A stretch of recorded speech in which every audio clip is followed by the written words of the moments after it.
అదే RTV app వార్తల్ని క్షణాల్లో చదివే అవకాశం ఉంటుంది. ఒక న్యూస్ పేపర్, ఒక టెలివిజన్ ఛానల్ మీ చేతుల్లో ఎప్పుడూ ఉంటాయి. నమస్తే, వెల్కమ్ టు ఆర్టీవీ. ఎన్నికల ప్రక్రియలో ఆంధ్రప్రదేశ్లో మేనిఫెస్టో రిలీజ్ అంకం ముగిసింది. అటు వైసీపీ మేనిఫెస్టోను విడుదల చేసింది 2 రోజుల క్రితం.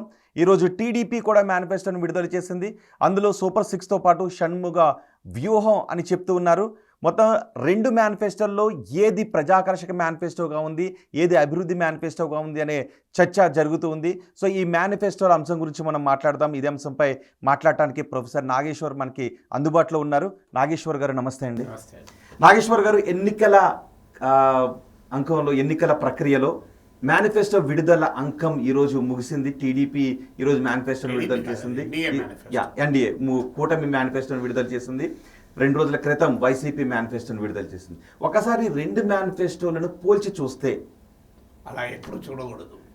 ప్రతి మేనిఫెస్టోలో అనేక అంశాలు ఉంటాయి. మీరు ఏమన్నా స్పెసిఫిసిటీస్లోకి వెళ్తే చెప్పగలం, కానీ జనరల్గా పోల్చులోనేది ఎట్లా సాధ్యమవుతుంది?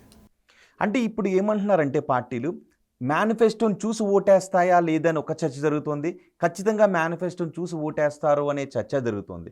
జగన్ అంటూ ఉన్నారు, మేము చెప్పిందే మేనిఫెస్టోలో పెట్టాము, దాన్ని 99% అమలు చేశామని.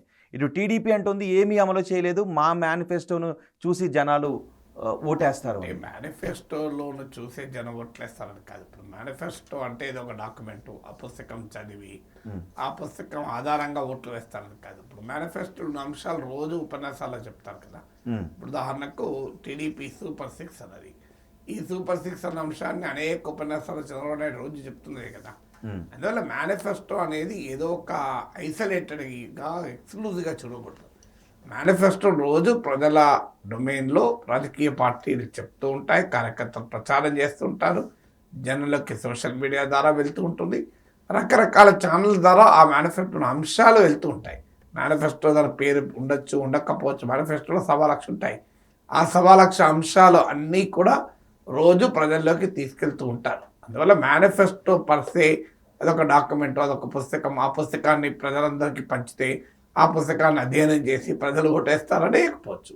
కానీ అదే సమయంలో మేనిఫెస్టోలు ఉండేవే కదా, హామీలన్నా పథకాలన్నా ఏ పేరైనా చెప్పండి, అవన్నీ రోజు పొలిటికల్ డిబేట్లో, పబ్లిక్ డొమైన్లో, ప్రచారంలో ఉంటాయి కదా. అంటే మేనిఫెస్టో ఎంతవరకు ప్రభావితం చేస్తుంది ప్రజలపైన? ఎన్నికల్లో ఓట్లు వేసడానికి అనేక ఫ్యాక్టర్స్ కారణమవుతాయి. ఏ ఒక్క ఫ్యాక్టర్ కారణం లేదు. ఏ ఒక్క ఫ్యాక్టర్కి ఇంత పర్సంటేజ్ ప్రభావం ఉంటుందో ఎవరు చెప్పలేడు.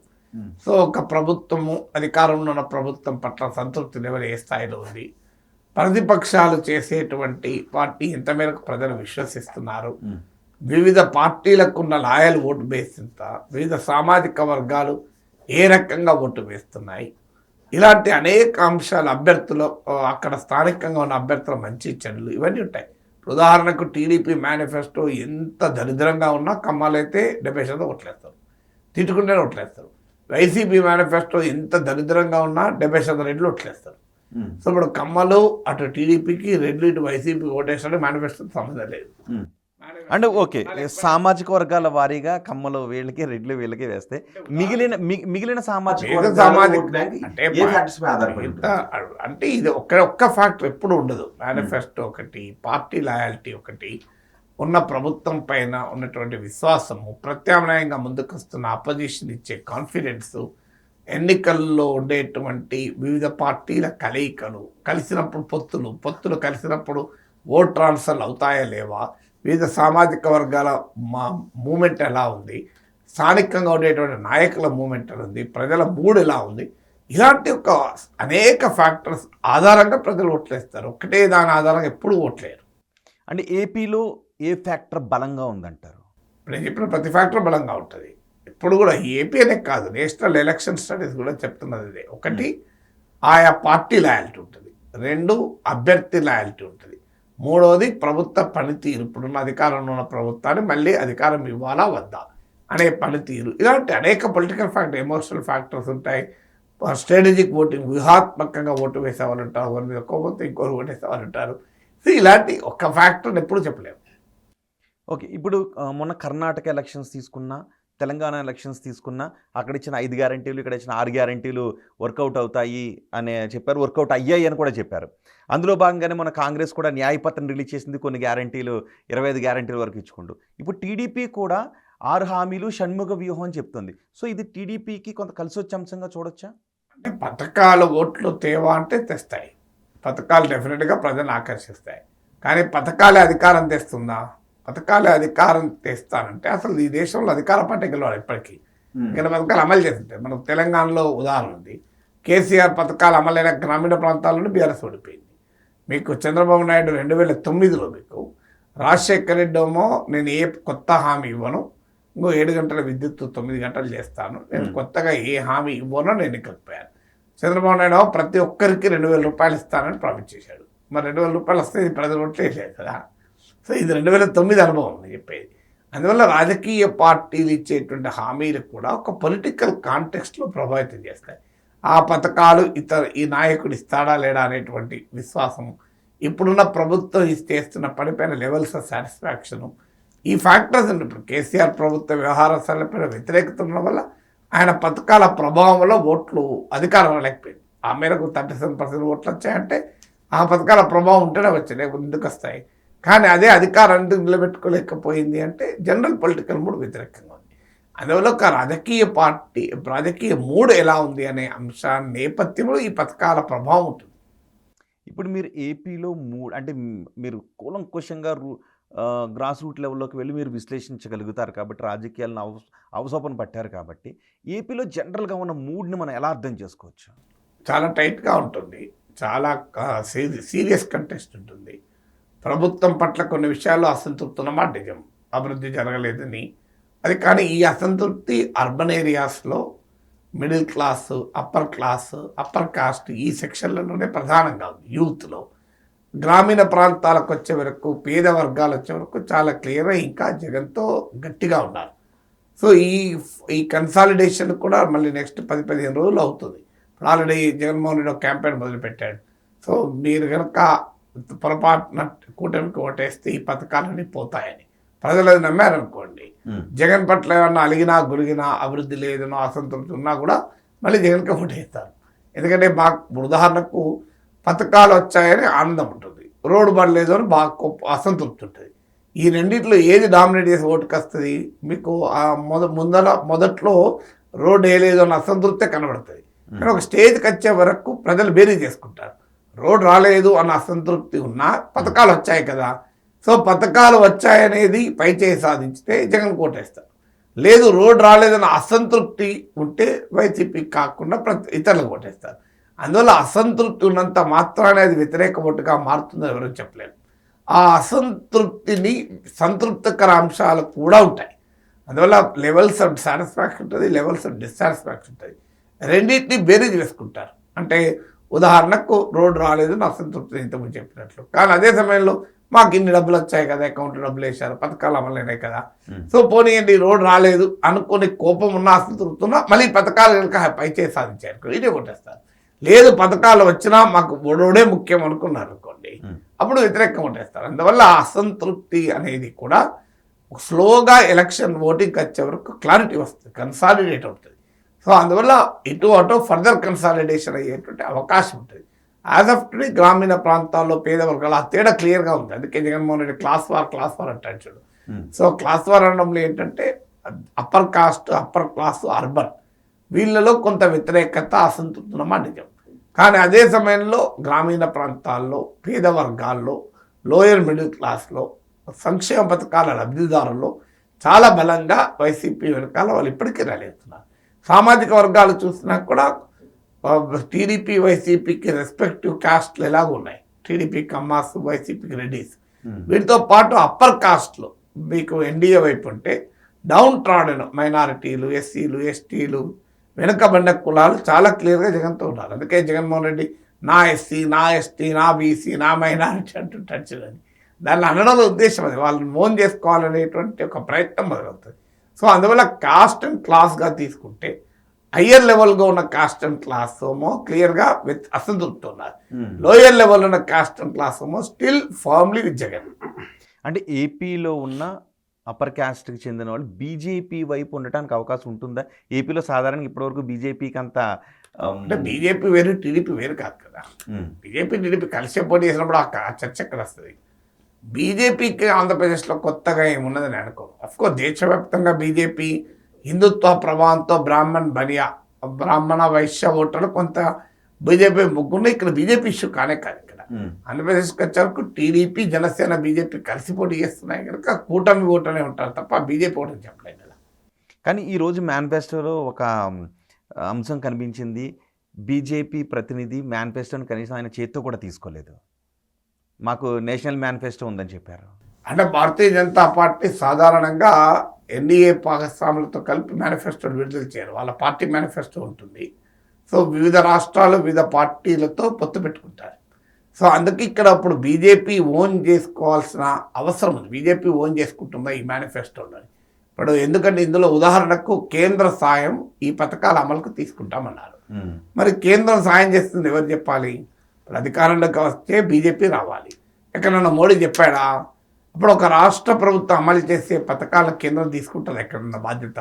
ఈ మేనిఫెస్టోలో కేంద్రం సాయంతో అమలు చేస్తారు. ఎందుకంటే ఈ మేనిఫెస్టోలో ఇప్పటిదాకా టీడీపీ చెప్పింది ఏంటంటే జగన్మోహన్ రెడ్డి ఖజానాను లూటీ చేశాడు, ఆర్థికంగా దివాలా తీశాడు, డబ్బులన్నీ పంచడం బటన్ నొక్కడం తప్ప ఇంకేమీ చేయడం లేదు.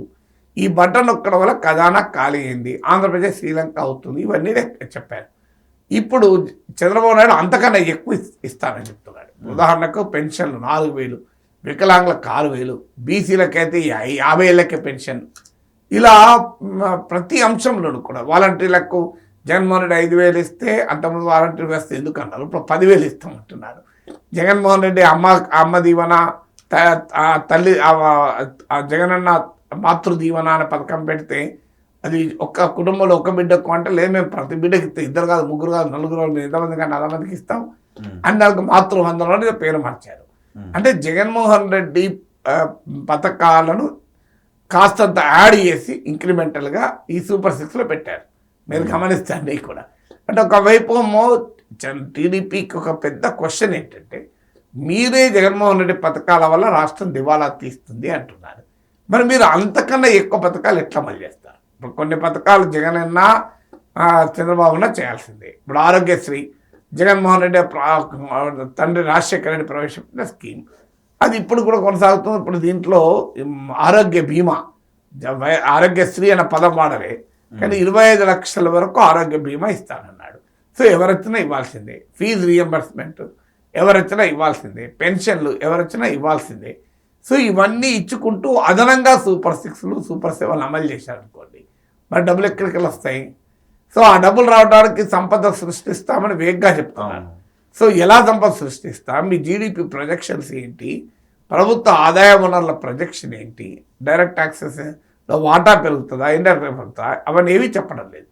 సో యొక్క అకౌంటబిలిటీ ఎప్పుడు కూడా చెప్పాలంటే మేనిఫెస్టోలో వైసీపీ వెల్ఫేర్ స్కీమ్స్కి మీరు అకౌంటబిలిటీ అడిగినప్పుడు ఎన్డీఏ పైన టీడీపీ పైన బాధ్యత అకౌంటబిలిటీ, ఎంత ఖర్చు అవుతుంది, ఎక్కడ వెళ్ళేస్తారు? ఒక మాట అన్నారు కేంద్రం సాయం అని. కేంద్రం మీరు సాయం చేస్తుందని మోడీ చెప్పాడు ఎక్కడన్నా? అసలు భారతీయ జనతా పార్టీ ఎందుకు ఫోన్ చేసుకుంటుంది? ఇప్పుడు ఉదాహరణకు తెలంగాణలో దళిత బంధు ఉంది, కేంద్రం డబ్బులు ఇచ్చిందా?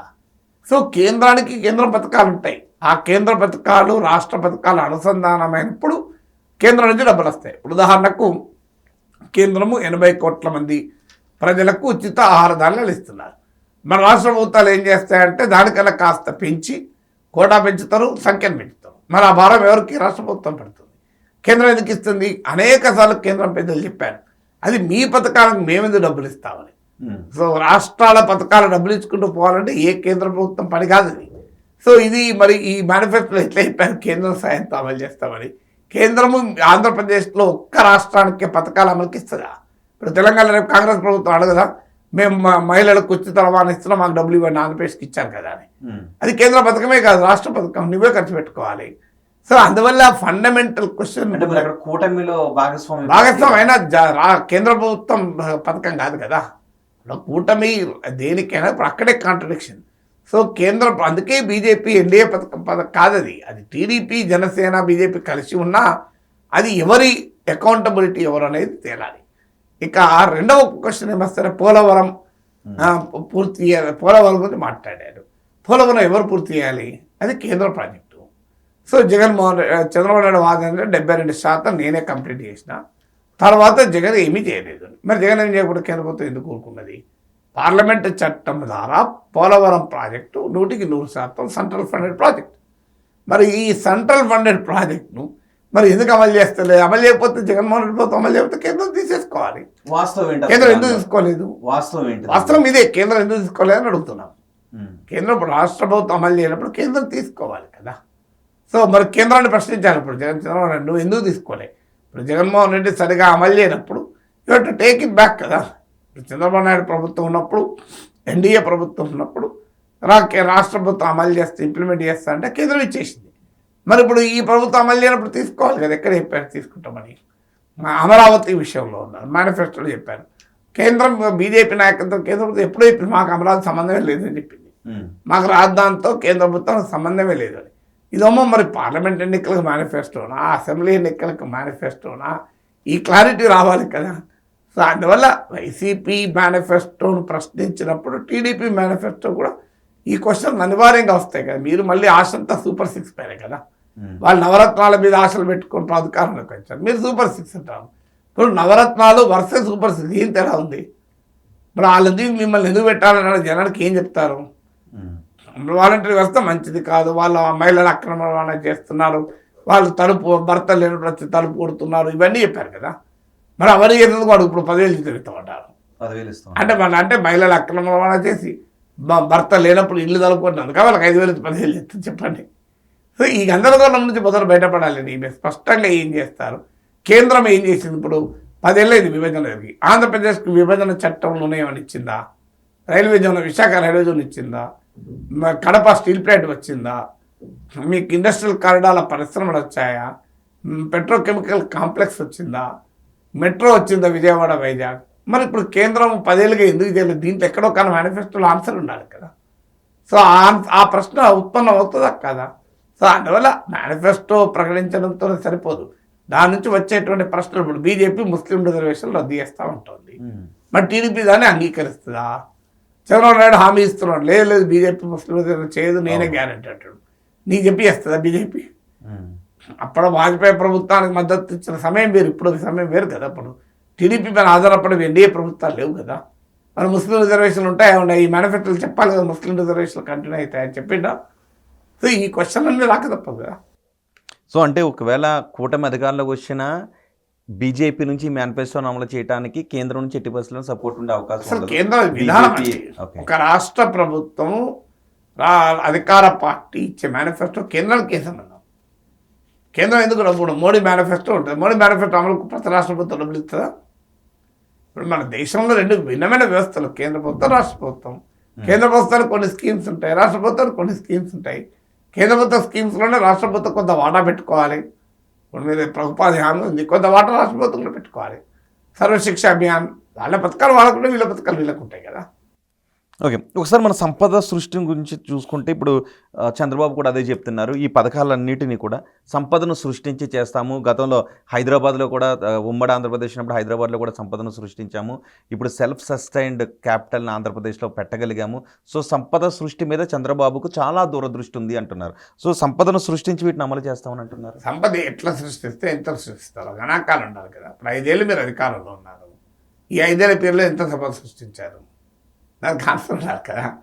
సో 5 ఏళ్ల కాలంలో రాష్ట్ర ప్రభుత్వ రెవెన్యూ ఎంత పెరిగింది, రాష్ట్ర జిఎస్డిపి ఎంత పెరిగింది, ఆ గణాంకాలు ఉండాలి కదా. మన జగన్మోహన్ రెడ్డి తన మేనిఫెస్టో ప్రకటిస్తూ ఆ లెక్కలను ఇచ్చాడు. ఆయన వర్షం ప్రకారం ఏంటంటే తన హయాంలోనే జిఎస్డిపి వృద్ధి రేట్ ఎక్కువ ఉంది, తన హయాంలోనే అప్పులు తక్కువ చేశాం. మరి దీనికి కౌంటర్ టీడీపీ చెప్పాలి కదా, నిజమా కాదా అని. నిజమేనా, వాస్తవమేనా? అది టీడీపీని అడగాలి కదా, నా పని కాదు కదా చెప్పడం. సో వైసీపీ కొన్ని డాక్యుమెంట్లో ముందు పెట్టి చెప్పింది, దానికి కౌంటర్ టీడీపీ చెప్పాలి కదా. ఉద్యోగ కల్పన అంటున్నారు, 20 లక్షల ఉద్యోగాలు కల్పిస్తామని చెప్తున్నారు. సంతోషమే కల్పిస్తే ఎవరైనా అందరు చెప్తారు కదా, అల్టిమేట్గా కల్పించినప్పుడు మాట్లాడాలి. సో ఎలా కల్పిస్తాం? మేనిఫెస్టోలో అకౌంటబిలిటీ, ప్లాన్ ఆఫ్ యాక్షన్ ఉండాలి. సో ఏ పార్టీ మేనిఫెస్టో పెట్టినా ఒక హామీ ఇవ్వడమే కాదు, ఆ హామీ అమలు ఎలా చేస్తారనేది నిర్దిష్టంగా కూడా ఉండాలి కదా. ఒకవేళ టీడీపీ అధికారులు నుండి ఉంటే సెల్ఫ్ సస్టైన్ క్యాపిటల్ అయ్యుండి ఉండేటప్పుడు అడుగులు పడి బ్రిటిష్ వాళ్ళు రాకపోతే ఎవరు వస్తున్నారు, పోర్చుగీస్ వాళ్ళు వస్తున్నారేమో, డచ్ వాళ్ళు వస్తారేమో. అయ్యి ఉంటే అడుగులు నిజంగా సెల్ఫ్ సస్టైన్ క్యాపిటల్ తీసుకునే పడ్డాయా? 5 ఏళ్లలో జరగలేదు. జరుగుంటే ఎందుకు ఇప్పుడు అమరావతి మార్చడానికి అవకాశం ఉండేది కదా. సో 5 ఏళ్ళు పీరియడ్కి అధికారం ఇచ్చారు. 5 ఏళ్ల పీరియడ్లో కనీసం ఒక పర్మనెంట్ బిల్డింగ్ కట్టలే కదా, టెంపరీ బిల్డింగ్లో కట్టాలి, సెల్ఫ్ సస్టైన్ క్యాపిటల్ ఎక్కడి. ఇప్పుడు ఆ తెలంగాణ సెక్రటరియట్ ఉంది, అది ఏడాదిలో కట్టిపడేశారు కదా. బ్రహ్మాండ సెక్రటరియట్ ఉంది కదా హైదరాబాద్లో. ఇంత వివాదం వచ్చింది, పాత సెక్రటరియట్ ఉండగా కొత్తది ఎందుకు, దాన్ని ఎందుకు కూరుస్తున్నారు, అవన్నీ పక్క పెట్టి కట్టడం మొదలు పెడితే వాళ్ళు ఏలైపోయింది. ఇలా పెద్ద పెద్ద కన్స్ట్రక్షన్లు కూడా చాలా ఫాస్ట్గా అవుతున్నాయి. 5 years is very long period కదా. 5 ఏళ్లలో ఎందుకు కట్టలేదు అన్నదానికి ఆన్సర్ లేదు టీడీపీ దగ్గర. సో ఏ ప్రభుత్వం 5 ఏళ్ళు అధికారంలో ఉంటుంది కదా, తెలిసి కూడా నీకు 5 ఏళ్లలో టాంజిబుల్గా పనిచేయకుండా నేను ఇంటాంజిబుల్గా చేస్తానంటే ఎట్లా కరెక్ట్ అవుతాను? నాకు 20 ఏళ్ళు 30 ఏళ్ళ ప్రణాళిక పెట్టుకుంటానంటే ఈ 30 ఏళ్ళ ప్రణాళిక పెట్టుకోవడం తప్పు కాదు. మళ్ళీ ఫైనల్గా దాన్ని 5 ఏళ్ళకి ఒకసారి మాత్రమే టార్గెట్ పెట్టుకోవాలి. అధికారం ఉండేది 5 ఏళ్ళే. 5 ఏళ్ళలో మీరు ఒక అసెంబ్లీ పర్మనెంట్ బిల్డింగ్ కట్టలేదు, సెక్రటరియట్ పర్మనెంట్ బిల్డింగ్ కట్టలేదు, మీరు దేని పర్మనెంట్ హైకోర్టు పర్మనెంట్ బిల్డింగ్ కట్టలేదు, అన్ని టెంపరీ బిల్డింగ్లు కట్టారు కదా. టెంపరీ బిల్డింగ్లు తర్వాత ఉపయోగపడే పడతాయి, కానీ ఇంకా ప్లాన్లు ఫైనల్ చేసుకుంటే దశలో ఉన్నారు కదా. ఇప్పుడు తెలంగాణ సెక్రటరీకి ఏమైంది, బ్రహ్మాండంగా ఉన్నది కదా, అట్లా బిల్డింగ్ ఎందుకు కట్టలేకపోయారు? కానీ చంద్రబాబు గురించి మాట్లాడేటప్పుడు, టీడీపీ గురించి మాట్లాడేటప్పుడు ఉమ్మడి ఆంధ్రప్రదేశ్లో చంద్రబాబు సృష్టించిన సంపద గురించి ఇప్పటికీ చెప్తూనే ఉంటుంటారు. ఇప్పుడు ఒక రాష్ట్రానికి మరో రాష్ట్రానికి పోలిక లేదు. హైదరాబాద్ చంద్రబాబు నాయుడు రాకముందే కాదు, అసలు ఉమ్మడి ఆంధ్రప్రదేశ్లో రాజధాని కాకముందు కూడా హైదరాబాద్ డెవలప్డ్ సిటీ. హైదరాబాద్ డెఫినెట్గా చంద్రబాబు నాయుడు హయాంలో ఐటీ రంగం అభివృద్ధి అయింది, సైబరాబాద్ ఈ ప్రాంత అభివృద్ధి అన్నమాట నిజం. కానీ హైదరాబాద్ రాజధాని ఎందుకైంది? అసలు 56లో హైదరాబాద్ రాజధాని అయింది, 53లో ఆంధ్ర రాష్ట్రం ఏర్పడింది, 48లో హైదరాబాద్ రాష్ట్రం ఏర్పడింది. హైదరాబాద్ రాష్ట్రం విడిగా 8 ఏళ్ళు ఉంది, ఆంధ్ర రాష్ట్రం విడిగా 3 ఏళ్ళు ఉన్నది. ఈ రెండు కలిసినాక అప్పటికే ఆంధ్ర రాష్ట్రానికి కర్నూలు రాజధాని ఉంది. మరి ఎందుకు హైదరాబాద్కి వచ్చారు? హైదరాబాద్ డెవలప్డ్ సిటీ, అప్పటికే అండర్గ్రౌండ్ డ్రైనేజ్ ఉంది, వాటర్ ఫెసిలిటీ ఉంది, ఎయిర్పోర్ట్ ఉంది. స్వాతంత్రానికి పూర్వం 1918లోనే ఉస్మానియా సిటీ కట్టబడింది. సో ఒక Hussain Sagar thermal power plant, exclusive power plant ఉంది, వాటర్ స్టోరేజ్ ట్యాంక్స్ ఉన్నాయి. ఇవన్నీ హైదరాబాద్ మొదటి నుంచి ఉన్నాయి. చాలామందికి అర్థం కాదు. ఇప్పుడు అసెంబ్లీ బిల్డింగ్ ఎవరు కట్టారు? అంత ముందు నుంచి ఉంది కదా. సో ఇవన్నీ Osman city arts college building ఎవరు కట్టారు? ఇప్పుడు ఉన్నోళ్ళు కట్టారు. అది బిఫోర్ ఇండిపెండెన్స్ కట్టబడింది. సో అందువల్ల Hyderabad is developed place even by then. Of course IT రంగం వచ్చాక చంద్రబాబు నాయుడు దాన్ని ఉపయోగించాడు, హార్నెస్ చేసిన మాటించాం. కానీ హైదరాబాద్ నగరం అంతకుముందే లేదు. చంద్రబాబు నాయుడు హైదరాబాద్ నగరాన్ని నిర్మించినది కరెక్ట్ కాదు. హైదరాబాద్ నగర అభివృద్ధిలో ఒక్కొక్క ముఖ్యమంత్రి పాత్ర ఉంటుంది. రాజశేఖర రెడ్డి పాత్ర ఉంటుంది. అవుటర్ రింగ్ రోడ్ వచ్చింది, ఎయిర్పోర్ట్ వచ్చింది, మెట్రో వచ్చింది. ఒక్కొక్క టైంలో ఒకటి వస్తూనే ఉంటుంది. ఇప్పుడు కొత్త ముఖ్యమంత్రి Revanth Reddy Musi river front develop చేస్తానంటున్నాడు, అలాగే శాటిలైట్ సిటీస్ నిర్మిస్తానంటున్నాడు, రీజనల్ రింగ్ రోడ్ చెప్తానంటున్నాడు. ఇలా process of development of Hyderabad is a continuous process. అందువల్ల హైదరాబాద్ చూపెట్టి ఆంధ్రప్రదేశ్లో ఓట్లాడడం అనేది ఆచరణలో కరెక్ట్ కాదు. ఆంధ్రప్రదేశ్ పరిస్థితులు ఆంధ్రప్రదేశ్కి ఉంటాయి కదా. ప్రతి రాష్ట్రానికి కొన్ని అడ్వాంటేజ్ ఉంటాయి, డిసడ్వాంటేజ్ ఉంటాయి. Hyderabad is a big advantage for Telangana. Andhra Pradesh తీర ప్రాంతం ఉంది, బ్రహ్మాండమైన 954 కిలోమీటర్ల తీర ప్రాంతం ఉంది. అది హైదరాబాద్కు, అది ఆంధ్రప్రదేశ్కు ఒక అడ్వాంటేజ్. దాన్ని ఆంధ్రప్రదేశ్ ఉపయోగించుకోగలగాలి. ఫండమెంటల్ పాయింట్ హైదరాబాద్ తలదన్నే ఢిల్లీనే అసూయపడే రాజధాని కడతామని ఇండియా ప్రామిస్ చేసింది. 5 ఏళ్లలో దాని ప్రోగ్రెస్ ఏం చెప్పాలి కదా. 5 ఏళ్ళు కేంద్రంలో అధికారంలో, రాష్ట్రంలో కలిసే 4 ఏళ్ళు అధికారంలో ఉన్నారు. What was the progress report? దానికి ఆన్సర్ ఉండాలి కదా. This the time for them to give a progress report. ఇంకా మేము అధికారంలో ఉన్నప్పుడు పోలవరం ఇప్పుడు 72% పూర్తి చేశాను నేను, ఆ తర్వాత కాలేదు అని చంద్రబాబు నాయుడు వివరించాడు. రాజధాని ఎంత శాతం పూర్తి చేశాడు చెప్పమనండి. చెప్తే రాజధాని ఎంత శాతం పూర్తి చేస్తే జగన్మోహన్ రెడ్డి విధ్వంసం. నిజంగా చెప్పాలంటే చంద్రబాబు నాయుడు కనుక అమరావతి కట్టి ఉంటే జగన్మోహన్ రెడ్డి తరమయ్యేది కదా మార్చడం. ఇప్పుడు 5 పర్మనెంట్ బిల్డింగ్లు అని వచ్చినాక ఎట్లా మారుస్తుంది జగన్ అయినా? ఎందుకంటే అవన్నీ తీసే కొన్ని వేల కోట్ల రూపాయలు వేస్ట్ చేయలేదు కదా ఎవరు కూడా. అంటే నిజానికి ఒక పూర్తి స్థాయి రాజధాని నిర్మించడం 5 సంవత్సరాలు సాధ్యమయ్యే పని. పూర్తి స్థాయి రాజధాని అంటే ఏంటిది? What is, how do you define పూర్తి స్థాయి? లండన్ పూర్తి స్థాయి రాజధానా? ఢిల్లీ పూర్తి స్థాయి రాజధానా? ఏ పూర్తి స్థాయి రాజధాని అంటే ఏంటి? దానికి ఎంత ఇన్ని మీటర్లు ఉండాలి లెక్క ఉంది ఎక్కడన్నా? వాట్ ఈజ్ పూర్తి స్థాయి రాజధాని? ఇప్పుడు ఏదైతే టెంపరీ బిల్డింగ్స్ అంటున్నారో అవి కాదు, పూర్తి స్థాయి పూర్తి స్థాయి రాజధాని అంటే ఏంటి సార్? నాకు అర్థం కాని అంశం. పూర్తి స్థాయి రాజధాని హైదరాబాద్ పూర్తి స్థాయి రాజధానా? ఆ పూర్తి స్థాయి రాజధాని అయితే కోకాపేట ఇప్పుడు ఎందుకు డెవలప్ అవుతుంది? మోకిల్లా శంకరపల్లి ఎందుకు డెవలప్ అవుతుంది? మరి పూర్తి స్థాయి మరి అప్పుడు రాజధాని పూర్తి స్థాయి రాజధాని కాదు అని అన్నప్పుడు అమరావతినే ఉంచవచ్చుగా. 3 రాజధానికి ఇప్పటికీ కట్టుబడి ఉన్నాము అని అనడం దేనికి? వారి అమరావతిలో ఏం జరగలేదు కదా. ఇప్పుడు పూర్తి స్థాయి రాజధాని అంటూ ఏది ఉండదు. ఒక నగర నిర్మాణం నిరంతర ప్రక్రియ, అది పెరుగుతూ ఉంటుంది. మీకు ఉదాహరణకు 30 ఏళ్ల క్రితం మాదాపూర్, హైటెక్ సిటీ, గచ్చిబౌలి పెరిగింది. ఇప్పుడు కోకాపేట్, బొకిల్లా పెరుగుతుంది. రేపు శంకరపల్లి, మొయినాబాద్ ఇవన్నీ కూడా పెరుగుతున్నాయి. ఇలా నగరం అనేది నిరంతరం విస్తరిస్తుంది, ఒక్కరోజు కాదు. కానీ ఫండమెంటల్గా పర్మనెంట్ బిల్డింగ్స్ కట్టి ఉండి ఒక రాజధానికి ఒక నెట్వర్క్, రోడ్లు, అండర్ గ్రౌండ్ డ్రైనేజ్, ఇలాంటి బేసిక్ ఇన్ఫ్రాస్ట్రక్చర్ పూర్తి. కానీ ఇప్పుడు చూపిస్తున్నారు కదా ఇవన్నీ పర్మనెంట్ బిల్డింగ్సే. బిల్డింగ్స్ అన్ని వృధా అయిపోయాయి. ఎవరు చెప్పలేదు, మీరు చెప్తున్నారు. అంటే సిమెంట్ కాంక్రీట్ తోనే కదా కట్టింది, అట్టపెట్టితో కాదు కదా. సిమెంట్ కాంక్రీట్ కడతారు, అది పర్మనెంట్ బిల్డింగ్ వేరు కదా. సిమెంట్ కాంక్రీట్ కట్టిన తర్వాత పర్మనెంట్ బిల్డింగ్ కాదు కదా. పర్మనెంట్ బిల్డింగ్ అంటే అర్థం ఏంటంటే ఒక నమూనా, ఇంకో అసెంబ్లీ ఇలా ఉంటుంది, సెక్రటరియట్ ఇలా ఉంటుంది అని అనుకొని ఆ నమూనా ప్రకారం కట్టడం పర్మనెంట్ బిల్డింగ్ అంటారు. ఏదైనా సిమెంట్ కాంక్రీట్తో ఉంటుంది. ఈవెన్ నార్మల్ హౌస్ కూడా సిమెంట్ కాంక్రీట్, డబుల్ బెడ్రూమ్ ఇల్లు కూడా సిమెంట్ కాంక్రీట్ ఉంటుంది. డబుల్ బెడ్రూమ్ ఇల్లు పర్మనెంట్ అవుతుందా? ఓకే, ఇప్పుడు టీడీపీ మేనిఫెస్టోలో ఒక విషయం గురించి చెప్పారు. చట్టసభల్లో బీసీలకు 33% రిజర్వేషన్కి మేము పాటుపడతాం, కృషి చేస్తాము అని. అది ఎప్పుడో ఆంధ్రప్రదేశ్, తెలంగాణలో కూడా అసెంబ్లీ తీర్మానం చేసి పంపింది. అది ఎక్కడ జరిగింది? నరేంద్ర మోడీ ప్రభుత్వమే బీసీ మహిళలకు కూడా ఇవ్వలేదు కదా.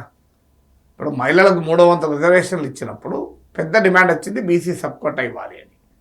ఆ డిమాండ్ మోడీ ప్రభుత్వం పార్లమెంట్లో మహిళా రిజర్వేషన్ లేదు కదా.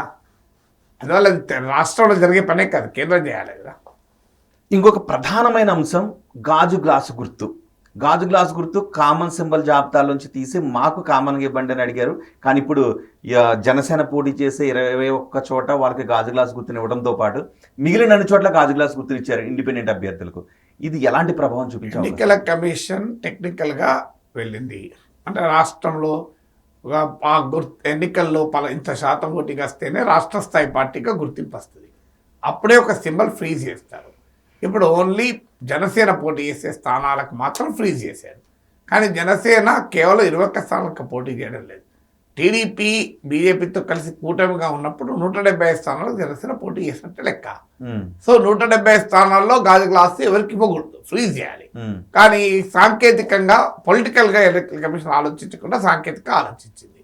కానీ ఫండమెంటల్ క్వశ్చన్ ఏంటంటే ఇది కుట్ర అంటున్నారు. ఎవరు కుట్ర అని? ఎన్నికల కమిషన్ ఎవరి చేతిలో ఉంటుంది? కేంద్ర ప్రభుత్వ ప్రభావంలో ఉంటుంది. కేంద్ర ప్రభుత్వం బీజేపీ. ఎవరు కుట్రమనాలి మరి? అంటే బీజేపీ కుట్రమనిందా? జనసేన గాజు గ్లాస్ పైన పోనీ వైసీపీ కుట్రమనింది అనుకోండి, అంటే రఘురామకృష్ణరాజు మొదలుకొని గాజు గ్లాస్ వరకు బీజేపీని ఇన్ఫ్లుయెన్స్ చేసేది వైసీపీనా? దానికి ఆన్సర్ చెప్పాలి కదా. అందువల్ల అధికారంలో, కేంద్రంలో అధికారంలో ఉన్న పార్టీతో పొత్తు పెట్టుకొని పోటీ చేసే పార్టీలు ఈ గుర్తుల విషయంలో మాకు కుట్ర జరిగింది, అన్యాయం జరిగిందంటే ఎట్లా? ఎన్నికల కమిషన్ ఇచ్చేది జగన్మోహన్ రెడ్డి ప్రభుత్వం ఇస్తుందా గాజు గ్లాస్ సింబల్ను? Chief secretary of Andhra Pradesh government ఇస్తుందా సింబల్ను? ఎన్నికల కమిషన్ కేటాయించేది. ఎన్నికల కమిషన్ జగన్ చేతిలో ఉంటుందా, బీజేపీ చేతిలో ఉంటుందా? సో అందువల్ల జనసేన క్లారిటీ రాస్తుంది. ఎవరు కుట్రమన్నారు, ఎవరి మీద పన్నారు, దానికి క్లారిటీ ఇవ్వాలి కదా. సో కుట్ర కాదు, టెక్నికల్గా ఎలక్షన్ కమిషన్ ఎవరు కుట్రమన్నారు? కుట్రంటే బీజేపీ అన్నారు, ఇంకో లేరు కదా. ఎందుకంటే అది ఉన్నది ఎన్నికల కమిషన్ చేతిలో. ఎన్నికల కమిషన్ కేంద్ర ప్రభుత్వం చేతిలో ఉంటుంది. కుట్రంటే మనంత కేంద్రంలో మనం బీజేపీ అనాలి. అంటే జనసేన వ్యతిరేకంగా బీజేపీ కుట్రలు ఉంటుందా? అంటే వైసీపీ ప్రభావంతో ఇంకా బీజేపీ ఉందా? దానికి ఆన్సర్ చెప్పాలి కదా. ఓకే, దాని ప్రభావం ఎలా ఉండే అవకాశం ఉంటుందంట? ఖచ్చితంగా కొన్ని నియోజకవర్గాల ప్రభావం ఉంటుంది కదా. ఎందుకంటే మనకు రోడ్ రోలరు, లారీ, ట్రక్కులు వచ్చినప్పుడల్లా బీఆర్ఎస్ వాళ్ళు గోల చేస్తున్నారా? మా కారును పొందిన పోలిన సింబల్, ఆటో ఇవి వచ్చినప్పుడు మాకు ఓట్లు పోతున్నాయని రోజు గోల చేస్తారు కదా. అందులో డెఫినెట్గా జనసేన పోటీ చేయని నియోజకవర్గాల్లో మిత్రపక్షాలు పోటీ చేస్తుంటాయి. అక్కడ జనసేన సింబల్ గాజు గ్లాస్ ఉంటుంది. ఇప్పుడు ఎన్నికల ప్రచారమేమో మీకు ఒక్క నియోజకవర్గానికి పరిమితమై ఉండదు కదా. ఇప్పుడు సింబల్ గాజు గ్లాస్ సింబల్ అనేది రాష్ట్రం అంతా ఎన్నికల ప్రచారం ఉంటుంది. సో ఆ జనసేన సింబల్ అనుకునే ప్రమాదం ఉంటుంది కదా. అంటే జనరల్ గా కొన్ని ఎన్నికలు గుర్తుని పోలిన గుర్తుంటేనే పార్టీలు ఇబ్బంది పడుతుంటాయి, ఇవన్నీ కూడా. కానీ ఇప్పుడు డైరెక్ట్ గాజు గ్లాస్ ఉంటాయి, కుటుంబ నష్టమే అది. సో అంతేకాదు కొన్ని 6 చోట్ల కొన్ని చోట్ల రెబల్ అభ్యర్థులు కూడా విత్డ్రా చేసుకోలేదు. టీడీపీ రెబల్ అక్కడ రెబల్స్ ఉన్నా అక్కడ కొంత నష్టం చేస్తారు కదా. రెబల్స్ ఉన్నారంటే డెఫినెట్గా ఆ పార్టీ రిబల్ అయినప్పుడు ఆ పార్టీ యంత్రాంగం ఆ పార్టీ ఓటింగ్ కొంత పోయే అవకాశం ఉంటుంది. అందువల్ల మిత్రపక్షాలు నష్టం కలుగుతుంది కదా ఖచ్చితంగా. ఎస్, షర్మిల గురించి కూడా ఒక నేషనల్ టీవీకి ఇచ్చిన ఇంటర్వ్యూలో జగన్ మాట్లాడారు. షర్మిలకు డిపాజిట్లు కూడా రావు పాపం అని అన్నట్టు. ఇప్పుడున్న అంచనా ప్రకారం కాంగ్రెస్కి అయితే పెద్ద ప్రభావం ఉండదు. షర్మిల నాయకత్వంలో ఉన్నా ఎవరి నాయకత్వంలో కాంగ్రెస్కి అయితే ప్రభావం ఉండదు. ఈ ఎన్నికల్లో పోటీ వైసీపీకి ఎన్డీఏకి మధ్యలో ఉంటుంది. అందువల్ల మూడో ఫోర్స్కి అసలు అవకాశమే లేదు. అందువల్ల నా అంచనా కూడా షర్మిల పెద్ద ప్రభావం చూపుతుంది.